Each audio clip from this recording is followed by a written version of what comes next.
In this video today, sharing with you the 10 most critical steps to mastering your own single plane golf swing.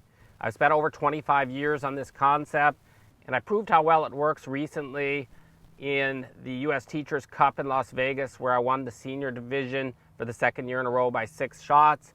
And I'm playing the best golf of my life at 60 years old, and I'm going to share with you the 10 most critical steps to mastering your own single plane swing. I'm here to help you play the best golf of your life. Make sure to go through all 10 of the steps, as it's very critical. Leaving one step out could be the difference between playing your best golf ever and not playing well at all. So that's how golf is. If we miss one critical element, everything's thrown off, and then we start searching and going in the wrong direction. So let's get started.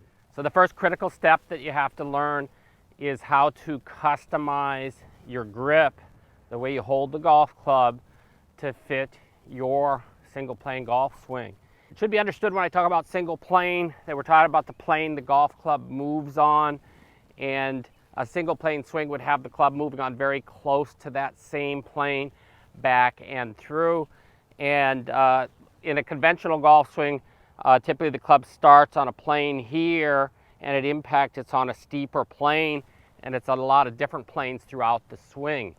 What I teach is to swing back and through and down on very close to the single plane, understanding that because of the body rotation, especially that the lead shoulder rotates around the spine, that the club is above the plane you set up on at the top, but as we rotate back, it's back on plane in the downswing. And so we have to understand, though, that many of you out there have swing patterns that include the club coming from inside to out or from outside to in. And my goal is to help you very quickly improve your game. So we talk about how to hold the golf club. It has to fit your needs. And as we work towards a more neutral swing path, then we would also work towards simplifying the grip to fit that swing pattern as well. And so if your swing tends to be from inside to out, what we would do, and you'd be missing the ball as a right-handed golfer to the right of target, in that case, we would end up taking the leading hand and putting it in a more stronger position like that. So the thumb of the lead hand would be more on the right side of the golf club. For a lefty, of course, the opposite. For the trailing hand, it's equally important. The more underneath you go, the more the ball would tend to go to the left, and the more on top, it would tend to go to the right, so you can work to counteract those. I, of course, help my clients through my coaching program online. All you have to do is send in videos through the free app, and I help you make the customizations as you go. And the monthly cost is actually less than a half-hour lesson from most pros. And so it's very important with the grip to understand that you should never copy the way someone else holds the golf club, because then you would have to learn their swing pattern before you would have any success at all. So we need to fit it, and we can do that on the fly, and that's how I offer people very quick, fast improvement, and that's my goal, help you improve as quickly as possible. The second step is pretty simple. We're going to learn to set up on our impact plane. Now, a lot of people, when they try to start swinging on a single plane, a lot of people tend to reach far out from the ball, and they get the hands pretty far up. And the problem is, through impact, then they go through a lower position here. The club's on a different plane. Other people, they feel like their hands are high, but actually through impact it's higher. And so all we want to do is match that plane, and so that's where video comes in handy. I'll have my clients film from down the line and send me that video, and then we can quickly match it up and work from there. It's pretty simple. For those of you that have access to video or some of the video apps, you can do it yourself. Just line it up, match it up so that you're setting up on your impact plane. You don't have to change your distance from the ball. You see in many of my YouTube videos here that I actually talk about converting from conventional golf to swinging on a single plane or setting up for impact, is simply raise the hands up, keep your same distance from the golf ball.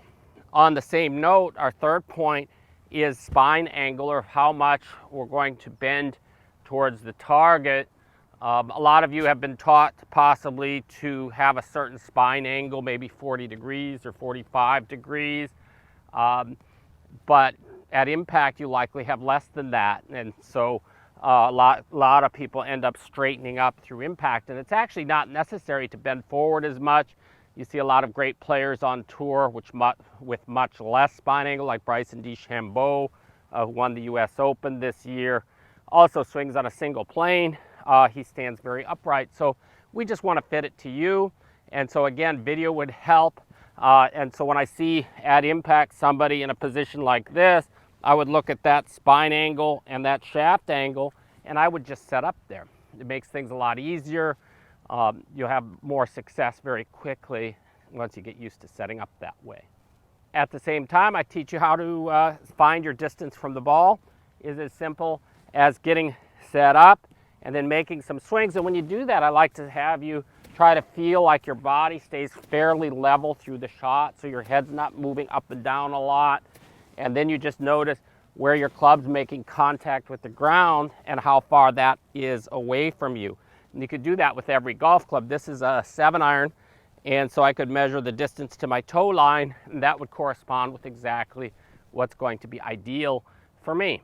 And so you can try that out with any of your clubs. With drivers, I'll tend to use impact labels, which show you where you hit it on the face and adjust from there. But you can also use the practice swing method that I just detailed. The fifth step is to find the stance width that you're comfortable with. I deal with a lot of people who have in the past tried to stand with a very wide stance, as they were told it's more stable. And it may be more stable balance-wise, but what it does is actually limits the amount of speed that you can create. So we don't want to be limiting ourselves in speed, and we also don't want to lose our balance. So we want to find the right position for you. A lot of people, especially if you're not as tall as others, you might have a more narrow stance. It's easier for you to keep your balance. Sometimes taller people have a little bit wider stance. Sometimes it's the opposite. So experiment a little bit. Find the width. If you go too wide, you'll find you have trouble turning. If you go too narrow, you might lose your balance. So the sixth step, and a very, very important one, of course, is alignment, learning to align your body properly. I see people go through all the steps, follow every single thing, but then they don't get the alignment right, and so they end up lining up to the right of target and then wonder why they keep coming over the top or releasing early and are very inconsistent. So get yourself some sticks. I use the Tour Aim sticks, but you can use anything. Home Depot has those driveway markers. They're not expensive. And just line it up at your target. I prefer just to be a hair left, say 5 yards left of target, just because it's better to be a little bit left than right. And then I'll practice making sure when my feet are straight, that the toes would be parallel with the stick, and then when I turn the leading foot out as I advise, then there's a little bit of space there.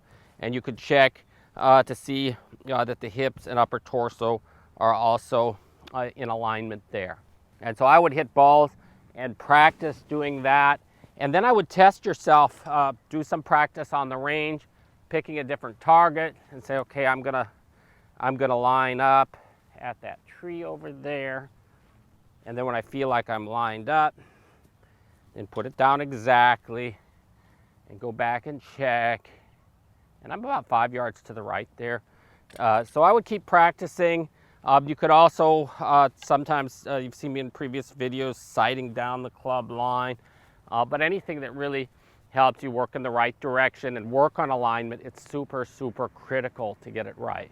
So those 6 setup items are super critical at learning to play your best golf ever, and they'll help you adapt your current swing so you can have success now.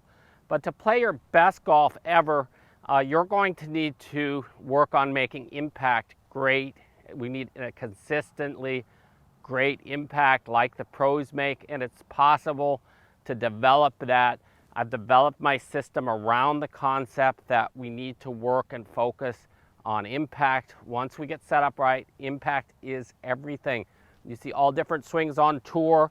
So from take it back outside, a lot of them take it back outside or steep, and there's a lot of different ways they take it back, closed or open, but at impact, they're all the same.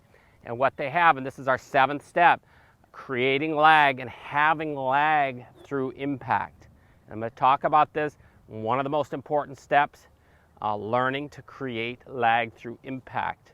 Once we have the setup items, the first 6 items, if you haven't subscribed here already, subscribe to my channel, mark this video, save it so that you can refer back to it. It's super critical. Or if you really want to dive in, I've got an incredible learning program that takes you through step by step in great depth that you can follow along. You can start submitting videos today for me to review and to really get you on track so you can play your best golf ever. And either way, this is a kind of a do-it-yourself video or to get you going. And when you need my help, I'm there for you, either in my schools, 3-day schools, or online learning program, or a lot of people do both. Typically, the 3-day schools include a year subscription to coaching. So with lag and impact, what am I talking about? And so I'll use this stick here to just illustrate. Here's my left arm, leading arm. If you lefties out there, it'd be your right. You see how the club, and I teach this at setup, the club's in line with the leading arm. And the orientation of the hand's also critical, as I talked about earlier. But what's going to happen here in the swing is the club's going to diverge. And so you see, as I'm coming down, I've created a leverage angle. The club's lagging behind the left arm alignment. Now, most of you, what happens is the club comes back and it's fully released to that line, and it actually passes that coming into impact. The top players in the world over the last 60 to 70 years, every one of them, they make impact something like that, where the leading arm is there and the club is lagging behind. It first catches up about here in line with the leading leg. It catches up and the club's fully released at that point. So we need this lag for 5 important reasons, and I have numerous videos here on my channel talking about this. But very quickly, if you picked up a golf club and you get the club head lagging behind, watch the club face. You'll see very little club face rotation. Now, do this. You see a lot of club face rotation. It's why the best players have lag through impact, square club face. Obviously, you're going to hit a lot straighter golf shots if there's less rotation in the face. Second, it shallows the club into impact, so it's possible with the club lagging behind, and as long as we're rotating through the shot, it actually creates a very flat impact or very shallow impact as opposed to down and up. Most people are doing that, so they hit fat and thin shots. So eliminate your fat and thin shots, right and left shots, and with that same effect, we also get a straight path through impact. So a little path in here where the club is traveling straight, as long as we have lag and as long as we're rotating through the shot. The 4th point, to hit the center of the face, we need the grip leading. Put a ball on your countertop, pull out your wedge. You'll see it the best there, but you'll see when the club is straight that the middle of the ball is low on the club face. Tilt the grip forward and it moves up the face so you can hit it more in the center. The 5th point, and most important probably for a lot of you, club head speed. Through what's known as parametric acceleration, we don't have to increase the power or our effort, but if we get the club lagging behind, and what happens is as I'm rotating through, it creates a whipping effect. You can see it here. If you just swing a club like this, you could do this at home. Don't blame me if it flies out of your hand when you do this. But to speed up the club, I'm certainly not going to do that. I'm not going to apply pressure over here because it doesn't really do anything. It speeds it up a little bit here, but not through impact. All you need to do is pull up on the club here, and you see it speeds up a lot. And so the top players are doing that here through this rotation and lag. It creates parametric acceleration and more club head speed without more effort. So how do we learn to do this? That's, of course, the million-dollar question. And I go into this in great depth in my learning program. It's really centered around teaching people how to do this. First, learning how to create a good transition, which means the body's going to be moving forward and rotating before the club starts down to the ball. And we do that starting with really short swings. And let's just consider this at setup. We're in this position that I showed you. Now to get the grip forward at impact, if I don't rotate my body, so if I'm in this position at impact, I have no way to create lag. I need to have this rotation, specifically this trailing shoulder needs to rotate closer to the target to create that lag. So in the swing, I need to get to this position, and so you could practice that. I have people do it in my drill, my first drill, having them practice this motion here. And it looks deceptively easy, but if you talk to any of my clients, it takes many of them 2 weeks, a month, 2 months, submitting 20 videos. Some need 2 or 3. They work on it a lot. But the critical point is getting there, getting the lag. It doesn't matter if it takes 2 months. You're going to play the best golf of your life, and you're going to continue working on creating a habit of having that lag through impact. And then we'll make longer swings. Along the way, play as much golf as you like. Go to the range, have fun. At home, you can practice this simply by making these repetitions over and over again, taking into account the first 6 steps that we talked about. We have to practice setup, grip, and all the other factors I discussed, and then learn to move properly, create a habit. I want you to be able to step up to the ball and do that and have the lag be there automatically.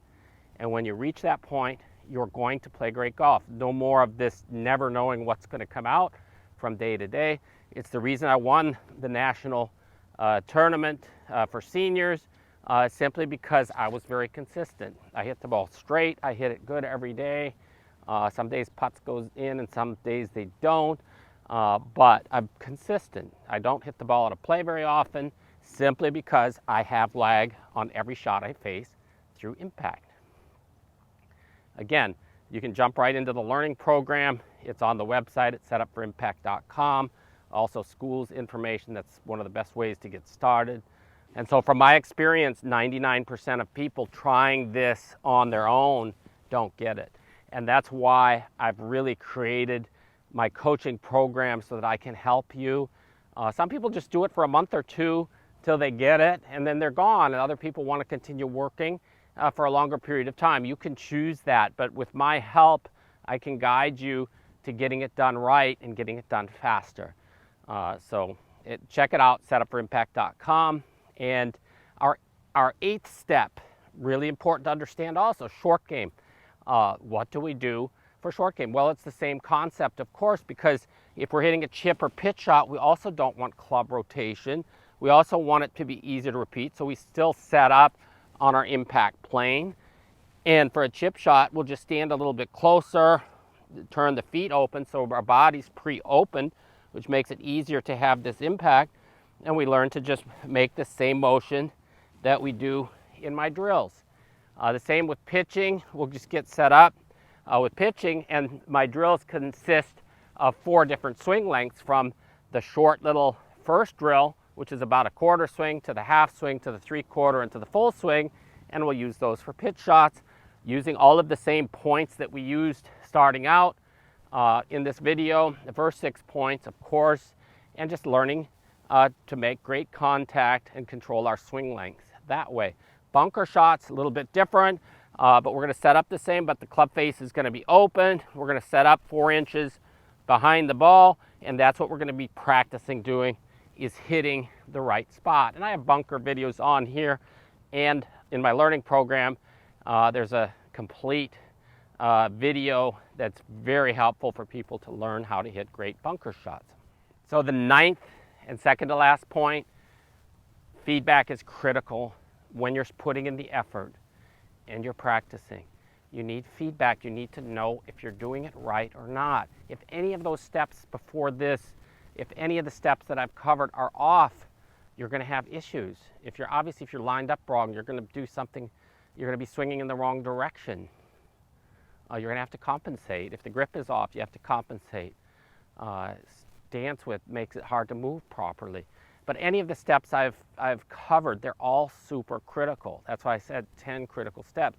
Feedback is one of the most critical steps that there is, because if you're out there practicing for hours and doing it incorrectly, and that's what I saw, that's what I've learned in more than 10 years of using this program that I developed over 20 years of teaching. I've now taught over almost 40 years of golf, but people do the drills wrong, even when I teach them. That's why I don't offer one-day schools any longer, because it takes more effort and time. My coaching program, you can send in videos many times a week. Some people send in 3 or 4 videos a week, but you can work at your pace and you get my feedback. And it's only usually a couple minutes for a review, and then you're back moving in the right direction. And that's what I want. There's other helpful things like this divot board is very helpful because it shows you where you're making contact with the ground. I use these in all my schools, and super helpful because most people aren't aware that they should even be focusing on where this club strikes the ground. And it's obviously one of the most important factors, that when I swing, I need to see where am I making contact. So this is like magic. The divot board, they're about $100, but you save $10. Use code KIRK10, KIRK10 at divotboard.com. They also have a mat that it fits in that I recently got. You can see I did a video on that recently. It's also very nice. But you can just make all kinds of swings here. And you see that one was a little bit late. And so you learn here through practice to get it dialed in so you can hit it about like that, which was pretty close to perfect. It also will tell you, hey, I could have been a little bit too far away from the ball, move a little bit closer so we get the lines in here. Most people in the beginning are making contact a little bit too early, somewhere back here because of releasing early. And so it's very helpful for at-home practice or on the range. I think it's a great thing. Using video, I said earlier, when you're working on various things, you can use video. Check your swing plane, set up an impact, spine angle. You can check to see if you have lag at impact. The app I use, the OnForm app, allows you to draw lines. If you're a member of my program, you get the app for free. And so you can use it, draw lines, share videos with me, the whole 9 yards.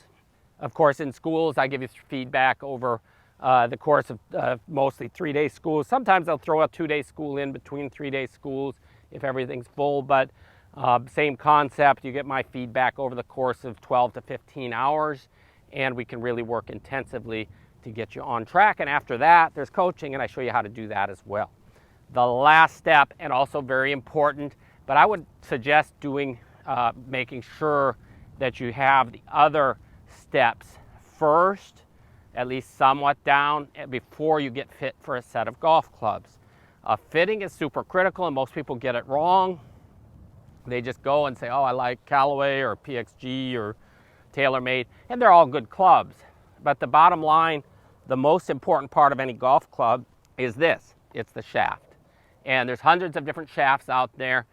Most companies offer a couple different shafts to choose from and different flexes. That's why I go to Club Champion Golf, and they have stores around the country, and basically it's usually in a strip mall or someplace like that, usually in an upscale area.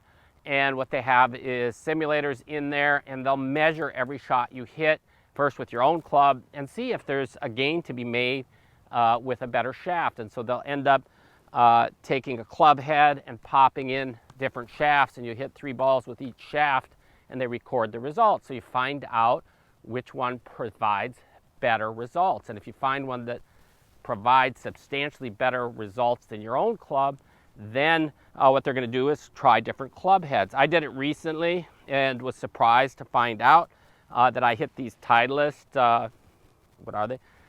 I found out that I hit these Titleist T150, even with my shaft, which I already knew, better than the Callaway irons that I was using before. And what I found was I get very consistent distance, and Just it's spectacular feel, but the trajectory was right for me, and this is what fit me. So I don't say go out and get this club, get the shaft that fits you, find the club head that works, and then you can look at woods and do the same thing, driver, which is also super critical. This is the most expensive option I know of, is to get fit for these clubs. You'd also get the Jumbo Max ultralight grips. I have information on fitting on the grips on the website, but I think the fitting of the grip is critical. These grips are thicker than anything else on the market. They're also very light, but I've found they fit the hand better, especially for this concept. I think they would work well for anyone though, and you find that information on the website. But they'll fit the grip and build the clubs with the grip on it for you. And again, you're paying extra for high-end shafts, and that's the difference. And so you can always take the information if you don't want to spend that amount of money, and you can have somebody build a set for you or find a used set maybe with that shaft. Again, I want to help you play your best golf, and I know not everybody's going to go out and drop a lot of money on a set of super high-end clubs. Again, it depends on your goals, but if you want to play the best golf of your life, that's a really important element, because I see a lot of people using golf clubs that aren't close to matching their own needs. So when you go there, use my name, Kirk Junge, when you sign up as a referral, because it helps a lot that they know you're coming from a pro. They're not going to work and mess around with your golf swing and try and start getting you confused about what's going on, as some fitters do. And they're pretty good at Club Champion, but it's always helpful that they know, hey, somebody's looking over their shoulder to see, you know, if you get clubs and you're not happy with them, you contact me, and I'll contact them and say, hey, look, you know, what's going on? John's not happy, something's not working. And they have a fitting guarantee, so very, very helpful. And again, there's other options that you can pursue if you know what you need. And of course, lie angle, length of club, the weight, the flex of the shaft are all things taken into account. And there's other options that are certainly less expensive out there. And probably for a lot of you, that would be okay. Again, to play your best golf ever, I would recommend this option as first choice. And I know there's probably some other companies doing something similar.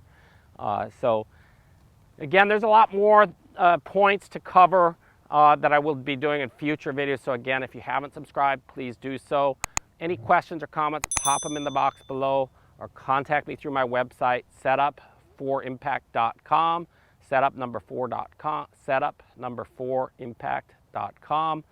And I look forward to helping you improve. Even if you do it on your own, drop me a line, let me know how well you're doing, and I appreciate your time. Take care and have a great day.